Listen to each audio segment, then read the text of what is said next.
చెప్పన్నారు. ఇలా అయితే మిగతా వాళ్ళకి ఎలా ఇస్తారు? అందరం వస్తేనే కదా అందరికి బాగుండేది. మేము కొంతలో కొంత లేడీస్ మేము ఎక్కినంత సేపు చాలా సెక్యూరిటీ వేశారు. వాస్తవంగా చెప్పాలి, చాలా మంది అన్నారు.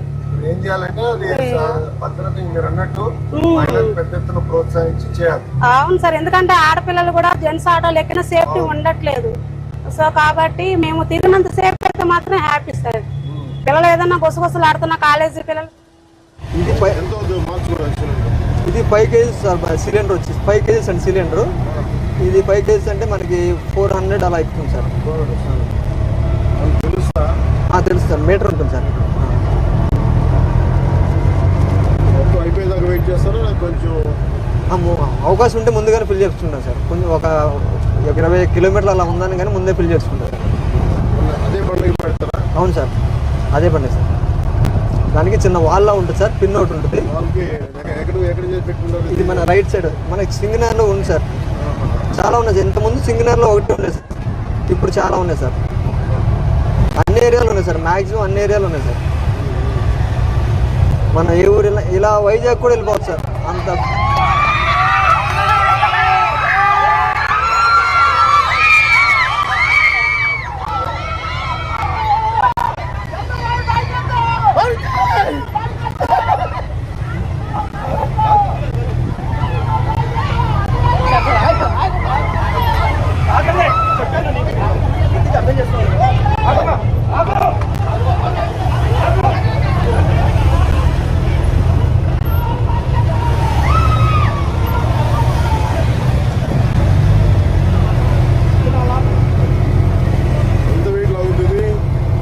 ఇది 3 members కంఫర్టబుల్ సార్. అంటే స్లోగా వెళ్ళమన్నారని.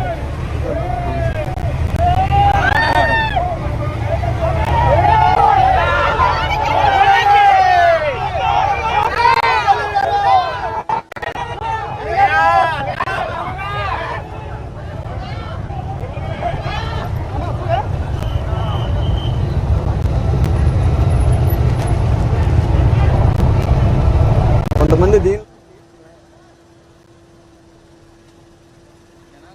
రూపాయలు ఇచ్చినా సరే నేను వెళ్ళను. ఇది ఆటోలో లేడీస్ ఆటో అనుకున్నారా జెంట్స్ ఆటో అనుకున్నారా, ఎలా పడతా వెళ్తే నాకు వెనకాల ఫ్యామిలీ ఉంది. మీరు ఇచ్చే డబ్బుల కోసం కాదు కదా నాకు వచ్చింది ఆటో. కాబట్టి నేను ఇంకా ఎక్కువ రోజులు మా ఫ్యామిలీకి సపోర్ట్ చేయాలి. నాకు ఇంకా చాలా డ్రీమ్స్ ఉన్నాయి, మా పిల్లలు చదివించుకోవాలి. మీరు ఇంకొక ఆటో ఎక్కండి, ఎంత ఫాస్ట్గా వెళ్ళి ఆటో ఉంటే అంత ఫాస్ట్గా వెళ్ళిపోండి. ఒక అడుగు తగ్గితే 100 ఏళ్ళు బతకచ్చు మనము, మీరేం అనుకోమాకండి.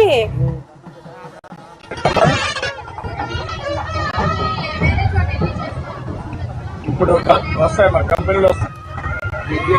అమరావతి రాజధాని అయింది కాబట్టి హైదరాబాద్ కంటే బ్రహ్మాండంగా ఉంటుంది అవకాశం.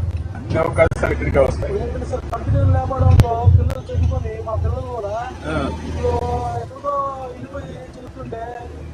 అవసరం లేదు, అన్ని ఇక్కడికే వస్తాయి.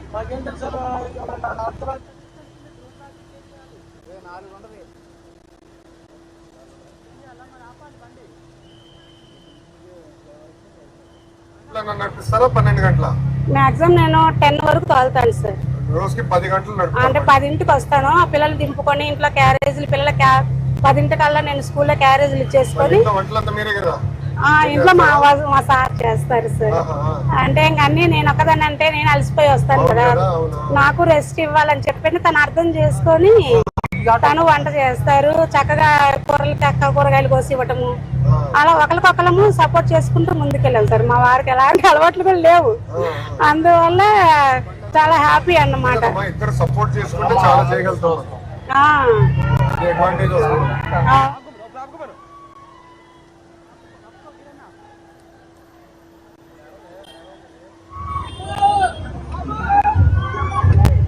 రేపు రాబోయే రోజుల్లో ఇక్కడ మీ ఊరు నుంచి ఇతని కంపెనీ పెట్టి ప్రపంచంతో పనులు చేసే పరిస్థితి వస్తుంది. నాలెడ్జ్ ఎకానమీ, ఐటీ వల్ల ఆ స్థాయికి ఎదుగుతాం. ప్రపంచంలో చాలా దేశాల్లో నాయకత్వం లేదు. ఇలాంటి కుర్రాళ్ళని మంచి నాయకులుగా తయారు చేయాలి. ఇప్పుడు ఆయన డ్రైవర్గా ఉండి ఇతని ఆలోచన ఏంటి, నేను ఇది చేయాలి, ఐటీ చేయాలి, నెక్స్ట్ లెవెల్కి వెళ్ళాలి అనే ఆలోచన వచ్చింది. ఇక్కడి నుంచి నాయకత్వ లక్ష్యాలు నేర్పిస్తే పేదవాడుగా పుడతాడు, 1000 కోట్లు సంపాదిస్తున్నాడు. ప్రపంచం మొత్తం. దానికి కారణం నాలెడ్జ్. ఆ నాలెడ్జ్ని తను అక్వైర్ చేసుకుంటే ఏమైనా చేయొచ్చు. నేను అందుకే మన పిల్లల్ని నెంబర్ 1 గా తయారు చేయాలి భవిష్యత్తు ప్రపంచానికి.